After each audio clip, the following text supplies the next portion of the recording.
വിശുദ്ധ ലൂക്കായുടെ സുവിശേഷത്തിൽ നിന്ന് വായന. അധ്യായം 6. സാബത്ത് ആചരണത്തെക്കുറിച്ച് തർക്കം. ഒരു സാബത്ത് ദിവസം യേശു ഗോതമ്പ് വയലിലൂടെ കടന്നു പോകുമ്പോൾ അവൻ്റെ ശിഷ്യന്മാർ കതിരുകൾ പറിച്ച് കൈകൊണ്ട് തിരുമ്മി തിന്നു.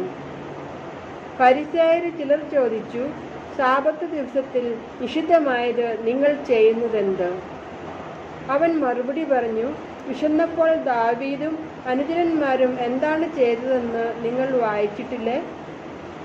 അവൻ ദേവാലയത്തിൽ പ്രവേശിച്ച് പുരോഹിതന്മാർക്കല്ലാതെ മറ്റാർക്കും ഭക്ഷിക്കാൻ അനുവാദമില്ലാത്ത കാഴ്ചയപ്പം എടുത്ത് ഭക്ഷിക്കുകയും കൂടെയുണ്ടായിരുന്നവർക്ക് കൊടുക്കുകയും ചെയ്തില്ലേ? അവൻ അവരോട് പറഞ്ഞു, മനുഷ്യപുത്രൻ സാബത്തിൻ്റെയും കർത്താവാണ്. സാബത്തിൽ രോഗശാന്തി. മറ്റൊരു സാബത്തിൽ അവൻ